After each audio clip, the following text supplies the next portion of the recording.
Czechia versus Canada, the semifinal game where Canada loses 6-4, and it was a very good game. I will say that outright. This was a fantastic game. I really enjoyed it.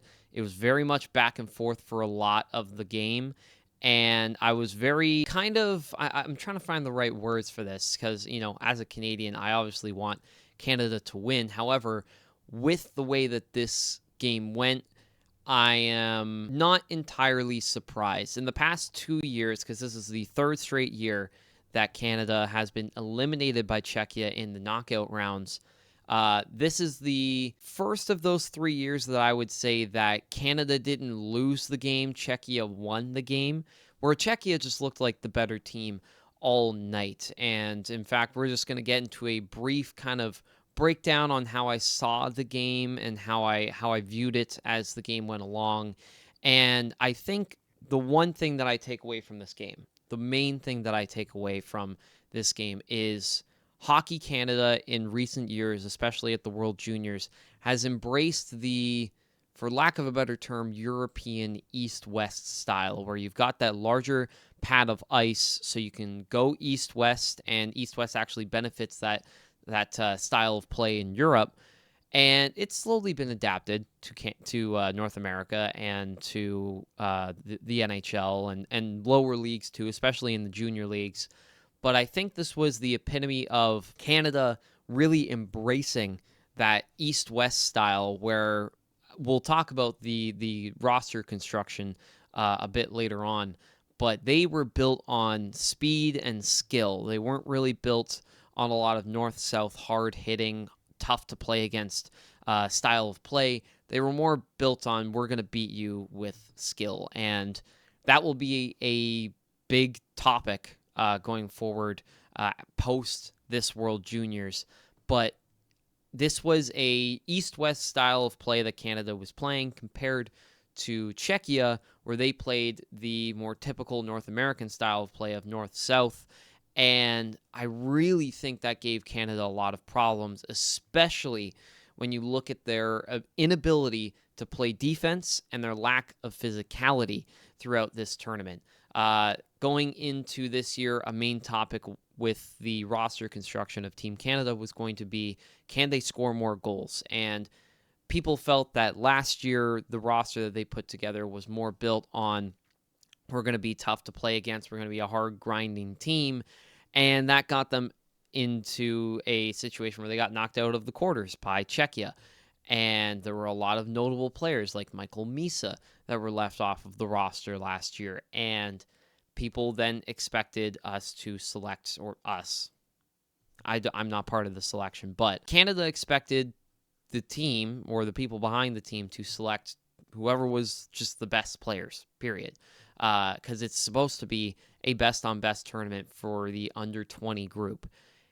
And I think some of it worked. They definitely scored a lot more, obviously. That was a big component throughout the broadcast, is that like last year they only scored like 12 goals, and going into the semifinal game, I think they scored 30, something like that. So they did get to their goal of scoring a lot more and just completely blowing out some teams in this tournament. But I think they lost a lot of what made them somewhat successful last year and in previous years, and that is finding a balance between speed and skill and some north-south heavy forechecking and just heavy hitting style of play. And I think when Brady Martin got injured in the first period, and it was a nasty kind of reverse hit because he went in to make a hit, and the Czechia player, I forget who it was, just completely stood him up, and Brady Martin really put his all into that hit, and it did not look good. You could see him massaging his shoulder. I don't know if it was his shoulder. I don't know if it was his collarbone. I don't like to speculate on injuries. I don't want to do that. But the fact of the matter is that he got injured and he was out the rest of the game. And when Brady Martin came out of that lineup, and then Dale Hunter, I believe, right? Yes, Dale Hunter. I'm correct about that. Apologies.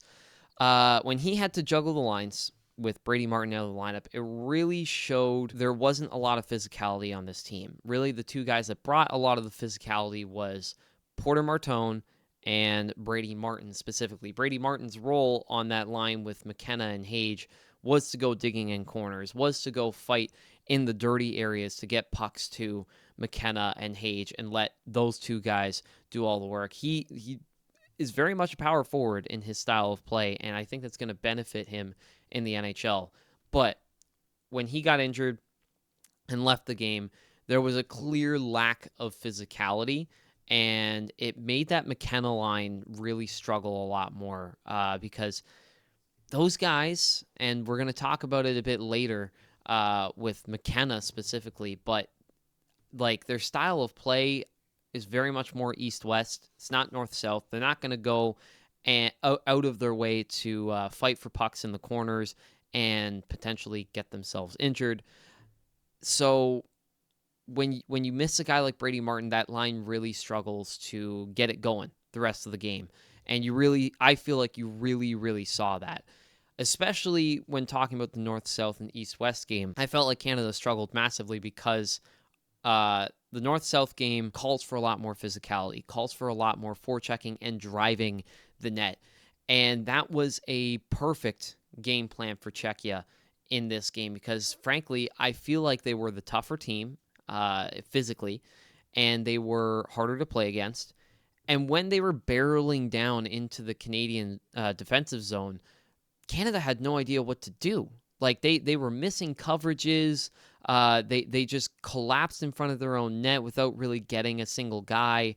And a lot of the prime opportune chances that Czechia had last night were because of those north-south drive the net plays that Czechia had on, 3-on-2s or even 3-on-3s. Just Canada did not know what to do when it came to defending the rush with Czechia. And that was, in my opinion, along with the inability to break out properly and the amount of turnovers because they're trying to get fancy and they're going a little east-west, playing on the perimeter of the offensive zone and really playing on the perimeter when they're breaking out. It really hindered their ability to get effective offensive zone time because when Canada was in the offensive zone, they had a lot of chances and they were doing very well.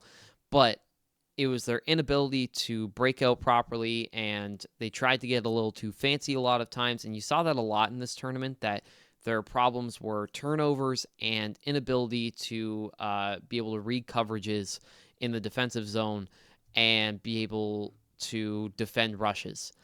And Czechia completely exploited that in this game, whether or not the rushes, the drive the net rushes that they had, led directly to goals because of that rush, or that rush then allows them to get lots of offensive zone time where they can cycle the puck around, get Canadian defenders tired, and they end up scoring a goal. I think you saw a lot of that last night, and I think that was the main culprit for why Canada lost that game. And the reason why you can say Czechia won the game is because they played their style of play. Canada was not able to establish their style of play because, let's face it, an east-west style of play is going to lose almost every time to a north-south style of play. That may just be my opinion. You could probably tell me that I am wrong in the comments, but that's how I feel with the way the game went last night. Too many turnovers, too many defensive zone breakdowns, and an inability to read coverages, which I think just led to their downfall in this game. So